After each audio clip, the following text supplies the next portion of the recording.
নমস্কাৰ প্ৰাসংগিকলৈ আপোনালোকক স্বাগতম।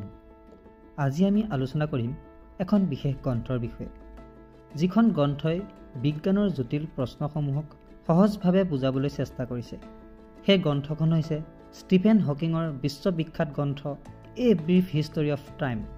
প্ৰতিজন মানুহৰ মনত এটা প্ৰশ্ন সঘনে উপজে, এই বিশ্ব ব্ৰহ্মাণ্ডৰ আৰম্ভণি ক'ত আৰু সময় কেনেকৈ সৃষ্টি হৈছিল? এই বিশ্ব ব্ৰহ্মাণ্ডলৈ আমি কেনেকৈ আহিলোঁ? এই অদ্ভুত বিশ্বত আমাৰ স্থান ক'ত আছে? ষ্টিফেন হকিঙৰ এই গ্ৰন্থখনে এই গভীৰ প্ৰশ্নবোৰৰ উত্তৰ বিচৰাত আমাক যথেষ্ট সহায় কৰিছে। সেয়ে আহক আজি এই বিশেষ গ্ৰন্থখনৰ বিষয়ে আলোচনা কৰোঁ। ষ্টিফেন হকিং এনে এটা নাম, যাৰ নাম শুনিলেই বিজ্ঞানৰ নতুন যুগৰ কথা মনলৈ আহে। অতি কম বয়সতে এটি গুৰুতৰ ৰোগত আক্ৰান্ত হৈ তেওঁ চলা ফুৰা কৰাৰ সামৰ্থ্য হেৰুৱাই পেলাইছিল।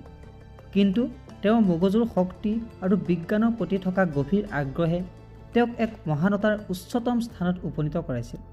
তেওঁ স্পষ্টকৈ কৈছিল যে কৌতূহল আৰু জ্ঞানৰ প্ৰতি থকা উত্তেজনাই মানুহক আগবাঢ়ি যোৱাত সাহস যোগায়। এই ব্ৰিফ হিষ্টৰী অফ টাইম গ্ৰন্থখনৰ আৰম্ভণিতে বিগ বেং থিয়ৰীৰ বিষয়ে বৰ্ণনা কৰা হৈছে। ষ্টিফেন হকিঙৰ মতে বিশ্ব ব্ৰহ্মাণ্ডৰ জন্ম এটি বৃহৎ বিস্ফোৰণৰ ফলত হৈছিল, যাক আমি বিগ বেং থিয়ৰী বুলি জানো। এই বিস্ফোৰণৰ ফলত সময় আৰু স্থান একে সময়তে সৃষ্টি হৈছিল। হকিঙৰ তত্ত্বমতে এই সময়ৰ আগতে বিশ্ব ব্ৰহ্মাণ্ড বুলি একো নাছিল। সময়ৰ উৎপত্তিও বিগ বেঙৰ জৰিয়তে হৈছে। তেনেহ'লে ভাবি চাওকচোন, সময় সূচনা যদি এক ঘটনা হয়, তেতিয়া সেই সময়ৰ আগত কি আছিলে? গ্ৰন্থখনৰ এক বিশেষ অংশত ষ্টিফেন হকিঙে ব্লেক হোলৰ বিষয়ে উল্লেখ কৰিছে। ব্লেক হোল হৈছে এক অদ্ভুত মহাকৰ্ষীয় ঠাই, য'ত মহাকৰ্ষণৰ অপৰিসীম শক্তিৰ বাবে পোহৰো ওলাই যাব নোৱাৰে। কিন্তু এইজন মহান বিজ্ঞানীয়ে আৱিষ্কাৰ কৰিলে যে ব্লেক হোলে মাত্ৰ বস্তুৱেই গ্ৰহণ নকৰে, বৰঞ্চ শক্তিও নিৰ্গত কৰে।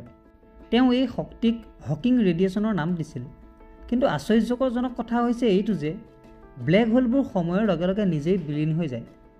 এই আৱিষ্কাৰে বিজ্ঞানক এক নতুন দিশ প্ৰদান কৰিছে।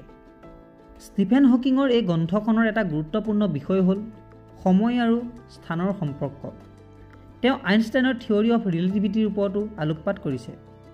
এই তত্ত্ব অনুসৰি সময় আৰু স্থান এক সংযুক্ত গঠন, যাক স্পেচ টাইম বুলি কোৱা হয়। বিশ্ব ব্ৰহ্মাণ্ডৰ যিকোনো বৃহৎ বস্তু যেনে নক্ষত্ৰ বা ব্লেক হোলে এই স্থানকাল বিকৃত কৰে। এই বিকৃতিৰ বাবে আমি মধ্যাকৰ্ষণ শক্তিক অনুভৱ কৰোঁ।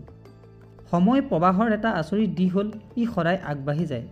ষ্টিফেন হকিঙে বুজাইছে যে সময় কেৱল এটা দিশত আগবাঢ়ে, কিয়নো এন্ট্ৰপিৰ সৃষ্টিয়ে বিশ্ব ব্ৰহ্মাণ্ডৰ ব্যৱস্থাক অগণন ৰূপত বিস্তাৰিত কৰি তোলে।